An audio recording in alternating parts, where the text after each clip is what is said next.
नमस्कार मैत्रिणींनो, श्री स्वामी समर्थ. तुमच्या मनात कधी हा विचार आला आहे का की जितकं तुम्ही एखाद्या पुरुषावर प्रेम करता, त्याच्या पाठीशी उभे राहता, तितकाच तो कधी कधी तुमच्यापासून दूर का जातो? आपल्याला वाटतं की आपण आपलं सर्वस्व पणाला लावलं, आपलं प्रेम, आपला वेळ, आपला आदर, सगळं काही त्या एका माणसावर ओतलं. पण बदल्यात आपल्याला काय मिळतं? तर फक्त दुर्लक्ष आणि निराशा. हे असं का होतं याचा तुम्ही कधी शांतपणे विचार केला आहे का? हा कोणताही योगायोग नाही, यामागे खूप मोठं मानसशास्त्रीय कारण दडलेलं आहे. पुरुषांच्या मनाच्या एका अशा खोल कोपऱ्यात एक गुपित दडलेलं असतं, जे जगातील खूप कमी महिलांना माहित असतं. हे गुपित इतकं शक्तिशाली आहे की जो पुरुष आधी तुमची साधी विचारपूसही करत नव्हता, तो अचानक तुमच्या एका शब्दासाठी, तुमच्या एका नजरेसाठी तरसू लागतो. आज आपण कोणत्याही स्वस्त युक्त्या किंवा कोणाला जाळ्यात ओढण्याच्या चालाकीबद्दल बोलणार नाही आहोत, तर आपण पुरुषांच्या मनातील त्या नाजूक आणि अत्यंत महत्वाच्या भागाबद्दल बोलणार आहोत. ज्याला स्पर्श करताच त्यांच्या मनातील एक रक्षक, एक योद्धा आणि एक खरा जोडीदार जागा होतो. अनेक मानसशास्त्रीय अभ्यासानुसार प्रत्येक पुरुषाच्या अवचेतन मनात एक जुनी आणि खूप खोल जखम असते, एक अशी पोकळी असते ज्याची त्याला स्वतःलाही पूर्णपणे जाणीव नसते. जेव्हा या भागाला अतिशय संवेदनशीलतेने आणि आदराने स्पर्श केला जातो, तेव्हा त्या पुरुषाच्या मनात स्वतःला सिद्ध करण्याची आणि त्या स्त्रीसाठी काही करण्याची एक तीव्र इच्छा निर्माण होते. जरा विचार करा, तुम्ही ज्या व्यक्तीवर प्रेम करता त्याच्या मनात तुमच्याबद्दल इतकं आकर्षण निर्माण झालं की तो तुमच्याशिवाय स्वतःच्या आयुष्याची कल्पनाही करू शकणार नाही. तो सतत तुमचाच विचार करेल, तुमच्या एका मेसेजसाठी वाट पाहेल आणि तुमचा सहवास मिळवण्यासाठी उत्सुक असेल. हे कसं शक्य आहे आणि यामागे कोणतं मानसशास्त्र काम करतं, हेच आज आपण अतिशय सखोलपणे समजून घेणार आहोत. इतिहासातील अनेक प्रभावशाली महिलांनी पुरुषांच्या मानसिकतेचे काही पैलू चांगल्या प्रकारे समजून घेतले होते आणि म्हणूनच त्या नातेसंबंधामध्ये एक वेगळा प्रभाव निर्माण करू शकल्या. आज हेच गुपित तुमच्या समोर उलगडणार आहे, जे ऐकल्यानंतर नातेसंबंधाकडे पाहण्याचा तुमचा दृष्टिकोन नेहमीसाठी बदलून जाईल. आपण बऱ्याचदा विचार करतो की नातं टिकवण्यासाठी फक्त प्रेम पुरेसं असतं, पण मानसशास्त्र सांगतं की प्रेमासोबतच एकमेकांच्या मनाची रचना समजून घेणं तितकंच महत्वाचं असतं. जेव्हा आपण समोरच्या व्यक्तीच्या भावनांचा आणि त्याच्या मानसिकतेचा आदर करतो, तेव्हा नात्याला एक वेगळीच दिशा मिळते. आजची चर्चा तुमच्या आयुष्यातील त्या खास व्यक्तीला तुमच्या प्रेमाचा आदर करायला शिकवेल आणि तुमच्या नात्यात एक नवा जिव्हाळा निर्माण करेल. म्हणून प्रत्येक शब्द अतिशय शांतपणे आणि मन लावून समजून घ्या. काही मानसशास्त्रज्ञांच्या मते आपल्या जागृत मनाच्या पलीकडे एक अथांग जग असतं, ज्याला माणसाची परछाया किंवा सुप्त मन असं म्हटलं जातं. हा माणसाच्या मनाचा तो भाग असतो जो तो जगापासून आणि बऱ्याचदा स्वतःपासूनही लपवून ठेवतो. पुरुषांच्या बाबतीत या फळछायेत अनेक प्रकारच्या भीती दडलेल्या असतात, जसं की मी पुरेसा सक्षम नाही का, लोक माझा आदर करतील का, किंवा कोणी मला नाकारलं तर. बाहेरून अतिशय कणखर, आत्मविश्वासू आणि धाडसी दिसणारा पुरुष सुद्धा आतून खूप असुरक्षित असू शकतो आणि हीच पुरुषाच्या मनाची दुहेरी बाजू असते. जेव्हा एखादी स्त्री पुरुषाचा हा लपलेला कोपरा ओळखते, तेव्हा त्यांच्यात एक वेगळंच नातं तयार होतं. पण पुरुषाला आकर्षित करण्यासाठी किंवा त्याच्या मनात जागा मिळवण्यासाठी पहिली गोष्ट लागते ती म्हणजे एक आव्हान. मानसशास्त्रीय अभ्यासानुसार पुरुषांच्या मेंदूमध्ये डोपामाइन नावाचं रसायन, जे आपल्याला आनंद आणि उत्साहाची भावना देतं, ते तेव्हा सर्वात जास्त तयार होतं जेव्हा त्यांच्या समोर एखादं आव्हान असतं. जी गोष्ट अगदी सहज आणि विनासायास मिळते, तिची किंमत मानवी मन खूप लवकर विसरून जातं. म्हणूनच जेव्हा तुम्ही एखाद्या पुरुषासाठी स्वतःला पूर्णपणे उपलब्ध करून देता, त्याच्या प्रत्येक हाकेला धावून जाता, तेव्हा नकळतपणे तुम्ही त्या नात्यातील आव्हान संपवून टाकता. पुरुषाच्या मनात तीच गोष्ट मिळवण्याची तीव्र इच्छा असते, ज्याच्यासाठी त्याला कष्ट करावे लागतात, स्वतःला सिद्ध करावं लागतं. जेव्हा तुम्ही मानसशास्त्र समजून घेता, तेव्हा तुमच्या हातात नात्याची एक नवी दोरी येते, जिथे तुम्ही कोणावर जबरदस्ती न करता केवळ तुमच्या अस्तित्वाने त्याला तुमच्याकडे आकर्षित करू शकता. हे आकर्षण वरवरचं नसतं, तर ते थेट त्याच्या अवचेतन मनाला साथ घालत असतं. जेव्हा एखादा पुरुष एखाद्या स्त्रीसाठी मेहनत घेतो, तिला मिळवण्यासाठी प्रयत्न करतो, तेव्हा त्याच्या नजरेत त्या स्त्रीचं मूल्य अनेक पटींनी वाढतं. हा निसर्गाचा आणि मानवी प्रवृत्तीचा एक अतिशय मूलभूत नियम आहे. आपण जितका जास्त संघर्ष एखाद्या गोष्टीसाठी करतो, तितकीच ती गोष्ट आपल्यासाठी मौल्यवान बनते.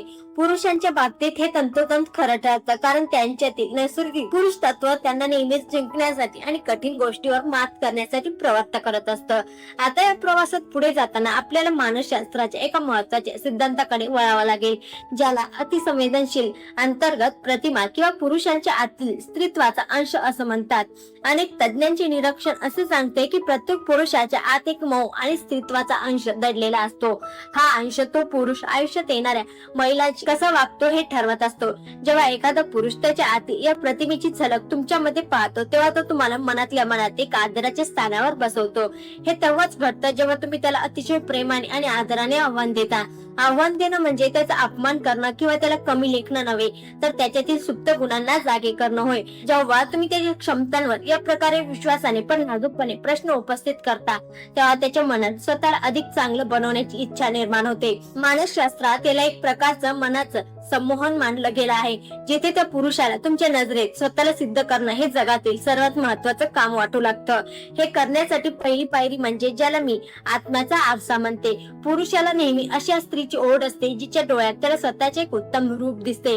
जेव्हा तुम्ही त्याला हे दाखवून देता की तुमच्यात खूप मोठी क्षमता आहे, पण तुम्ही अजून तिथपर्यंत पोहोचला नाही आहात, तेव्हा त्याच्या मनात एक सकारात्मक अस्वस्थता निर्माण होते. तुम्ही त्याला जसा आहे तसा स्वीकारता हे सांगण्यापेक्षा तो काय बनवू शकतो यावर तुमचा विश्वास आहे हे दाखवणं जास्त प्रभावी ठरतं. त्याच्याशी बोलताना त्याची केवळ नोकरी किंवा पैशाबद्दल न बोलता त्याच्या स्वप्नांबद्दल बोला. त्याला विचारा की जर अपयशाची भीती नसती तर तुला आयुष्यात काय करायला आवडलं असतं. हा प्रश्न त्याला त्याच्या आदर्श रूपाशी जोडतो. आणि जेव्हा तुम्ही त्याला सांगता की तुझ्या डोळ्यात ती चमक आहे जी एका मोठ्या माणसाची असते, तेव्हा हे शब्द त्याच्या मनाला थेट स्पर्श करतात. मानसशास्त्रीय अभ्यासानुसार जेव्हा पुरुषाला असं सकारात्मक आव्हान मिळतं, तेव्हा त्याच्या मनात निष्ठा आणि वफादारी वाढवणारी रसायने तयार होतात, ज्यामुळे त्याचे तुमच्यावरील प्रेम केवळ एक आकर्षण न राहता एक अतूट बंधन बनू शकतं. यामुळे तो तुमच्याशी अधिक भावनिकरित्या जोडला जाऊ शकतो आणि जगातील इतर कोणत्याही आकर्षणापेक्षा तुमच्यासोबतचे त्याचे नाते त्याला जास्त महत्वाचे वाटू लागते. या नात्याला अजून एका वेगळ्या आणि महत्वाच्या उंचीवर नेण्यासाठी दुसरी गोष्ट समजून घेणे गरजेचं आहे, ती म्हणजे उपस्थितीचा विरोधाभास. माणसाला नेहमी त्या गोष्टीची किंमत जास्त असते जी सहज मिळत नाही. जर तुम्ही एखाद्या व्यक्तीसाठी 24 तास उपलब्ध असाल, तिच्या प्रत्येक मेसेजला लगेच उत्तर देत असाल आणि स्वतःच्या आयुष्याला बाजूला ठेवून फक्त त्यांचाच विचार करत असाल, तर नकळतपणे तुम्ही तुमचं महत्व कमी करत आहात. निसर्गाचा नियम आहे की ज्या गोष्टी मुबलक प्रमाणात उपलब्ध असतात त्याची किंमत कमी होते. म्हणूनच नात्यात चंद्रासारखं असावं जो दिसतो तर रोज, पण त्याचे रूप नेहमी बदलत असते आणि त्याला पूर्णपणे कवेत घेता येत नाही. याचा अर्थ असा अजिबात नाही की तुम्ही खोटं वागावं किंवा त्याच्याशी एखादा खेळ खेळावा, तर याचा अर्थ असा आहे की तुम्ही स्वतःच्या आयुष्याचा, स्वतःच्या वेळेचा आणि स्वतःच्या ध्येयांचा आदर केला पाहिजे. जेव्हा तो पुरुष तुमच्या आयुष्यात येतो तेव्हा त्याला तुमचं आयुष्य रिकामं वाटायला नको, तर त्याला असं दिसलं पाहिजे की तुमचं आयुष्य आधीच खूप सुंदर आहे, व्यस्त आणि अर्थपूर्ण आहे, ज्यामुळे त्याला स्वतःची जागा कमावून मिळवावी लागेल. स्वतःची काही छंद जोपासा, मित्रांना वेळ द्या, आपल्या करिअरवर लक्ष केंद्रित करा. जेव्हा तो तुमच्या दिवसाबद्दल विचारेल तेव्हा प्रत्येक पारी तपशील सांगण्याऐवजी हसून सांगा की आजचा दिवस खूप छान होता आणि मला काही नव्या गोष्टी शिकायला मिळाल्या. हा छोटासा बदल समोरच्या व्यक्तीच्या मनात तुमच्याबद्दल एक गूढ आदर निर्माण करतो आणि तो तुमच्याबद्दल अजून जाणून घेण्यासाठी उत्सुक होतो. त्याला असं वाटलं पाहिजे की तुमचं एक स्वतःच स्वतंत्र जग आहे आणि त्या जगात सामील होणं हे त्याच्यासाठी एक भाग्य असेल.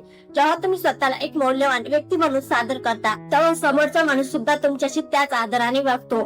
मानवी स्वभाव असा आहे की आपण ज्या गोष्टीला मिळवण्यासाठी जास्त धडपड करतो त्याची काळजी आपण सर्वात जास्त घेतो. त्यामुळे स्वतःची उपलब्धता थोडी मर्यादित ठेवून तुम्ही त्या पुरुषाच्या मनात तुमच्या बद्दलची ओढ सतत जिवंत ठेवू शकता.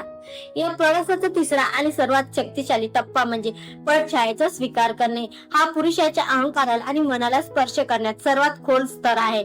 अनेक तज्ञांचे निरीक्षण असं सांगते की पुरुषाच्या मनात लपलेली जी भीती असते ती तो कोणासमोरही उघड करत नाही, कारण समाजाकडून नेहमीच पुरुषांनी कणखर आणि न रडणारे असावे अशी अपेक्षा केली जाते.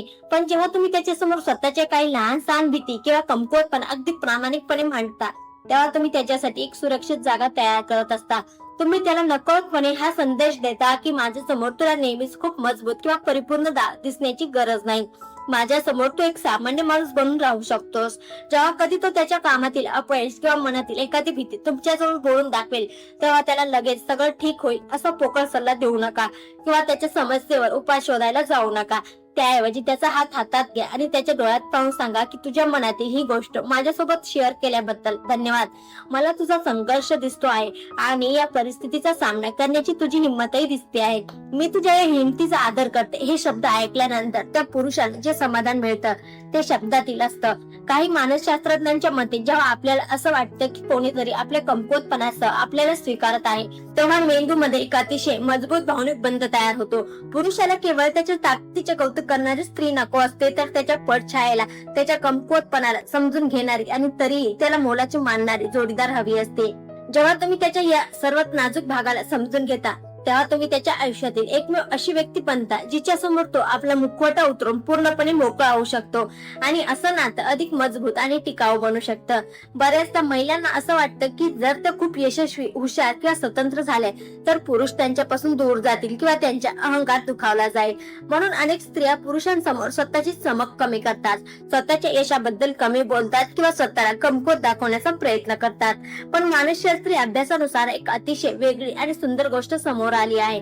पुरुष खरं तर अशा स्त्रीकडे आकर्षित होतात जी स्वतःच्या पूर्ण शक्तीमध्ये असते, जिच्यात एक वेगळाच आत्मविश्वास असतो. जेव्हा तुम्ही स्वतःचा आदर करता आणि स्वतःच्या मर्यादा स्पष्टपणे ठरवता, तेव्हा पुरुषाच्या मनात तुमच्याबद्दलचा आदर आणि आकर्षण अनेक पटींनी वाढतं. पुरुषाला एक अशी स्त्री हवी असते जी स्वतःच्या पायावर उभी आहे आणि जिचं स्वतःचं एक मत आहे. त्यामुळे नात्यात स्वतःचे अस्तित्व विसरून जाण्याची चूक कधीही करू नका. तुम्ही एकाच वेळी खंबीर आणि प्रेमळ दोन्ही असू शकता. जेव्हा तुम्ही स्वतःच्या यशाचा आणि गुणांचा अभिमान बाळगता, तेव्हा तुम्ही त्या पुरुषाला सुद्धा तुमच्या पातळीवर येण्यासाठी प्रेरित करत असता. अनेक तज्ञांचे निरीक्षण असे सांगते की जेव्हा एखादा पुरुष अशा स्वाभिमानी आणि आत्मविश्वासी स्त्रीच्या सहवासात असतो, तेव्हा त्याच्या शरीरातील ऊर्जा आणि जबाबदारी भावना वाढते, जी त्याला अधिक कार्यक्षम बनवते. याचा अर्थ असा आहे की तुमची स्त्री शक्ती त्याला अधिक उत्तम पुरुष बनवण्यास मदत करते. त्यामुळे कधीही कोणासाठी स्वतःची स्वप्ने किंवा स्वतःचा स्वाभिमान गहाण ठेवू नका. तुमची खरी ताकद तुमच्या प्रामाणिकपणात आणि तुमच्या आत्मविश्वासात आहे. जेव्हा तुम्ही स्वतःला पूर्णपणे स्वीकारता, तेव्हा समोरचा माणूस सुद्धा तुमच्याशी त्याच आदराने वागतो. या सर्व मानसशास्त्रीय सिद्धांताचा तुमच्या दैनंदिन आयुष्यात वापर करताना खूप सावकाश आणि समजूतदारपणे सुरुवात करा. एकाच दिवशी सगळं काही बदलण्याचा प्रयत्न करू नका, कारण नाते ही झाडासारखी असतात, त्यांना वाढायला वेळ द्यावा लागतो. स्वतःशी असलेलं नातं अधिक घट्ट करा, कारण जोपर्यंत तुम्ही स्वतःवर मनापासून प्रेम करत नाही, तोपर्यंत तुम्ही दुसऱ्या कोणाकडून खऱ्या प्रेमाची अपेक्षा करू शकत नाही. स्वतःच्या स्वप्नांना वेळ द्या, स्वतःच्या छंदांना जपा. नात्यात प्रत्येक वेळी हो म्हणण्याऐवजी जिथे तुमचं मन तयार नाही तिथे आदराने नकार द्यायला शिका. जेव्हा तुम्ही स्वतःचा आदर करायला लागता, तेव्हा जग तुमचा आदर करायला लागतं. या नियमांचा उद्देश कोणाला आपल्यावर अवलंबून ठेवणं, कोणाशी खेळ खेळणं किंवा कोणावर नियंत्रण मिळवणं हा अजिबात नाही, तर एकमेकांना समृद्ध करणं आणि नात्याला अधिक परिपूर्ण बनवणं हा आहे. काही मानसशास्त्रज्ञांच्या मते खरं प्रेम म्हणजे दोन अपूर्ण माणसांची एकमेकांना पूर्ण करणं नव्हे, तर दोन पूर्ण माणसांनी एकमेकांच्या अस्तित्वाला ओळखणं होय. जेव्हा तुम्ही या पद्धतीने नात्याकडे पाहता, तेव्हा तुम्ही फक्त एका पुरुषाचं मन जिंकत नाही, तर स्वतःला एका नव्या अधिक शक्तिशाली रूपात शोधून काढता. तुम्हाला खऱ्या प्रेमासाठी स्वतःच्या आनंदाचा, स्वाभिमानाचा किंवा स्वातंत्र्याचा बळी देण्याची गरज नाही. आता हे सुंदर मानसशास्त्रीय गुपित तुमच्याकडे आहे. याचा वापर अतिशय समजूतदारपणे, बुद्धीने आणि प्रेमाने करा. जेव्हा तुम्ही एखाद्या पुरुषाच्या अहंकाराला आणि मनाला या पवित्र पद्धतीने स्पर्श करता, तेव्हा तुम्ही त्याला फक्त तुमच्या प्रेमात पाडत नाही, तर त्याला आयुष्यात एक चांगला माणूस बनण्यासाठी मदत करता. हे नातं मग केवळ गरजा पुरतं मर्यादित राहत नाही, तर ते दोन आत्म्याचं एक सुंदर मिलन बनतं, जे काळाच्या ओघात अजूनच घट्ट आणि अथांग होत जातं. तुमच्या आयुष्यातील हे नातं अशाच प्रकारे आनंदाने, आदराने आणि अथांग प्रेमाने भरून निघो ही सदिच्छा. धन्यवाद. श्री स्वामी समर्थ.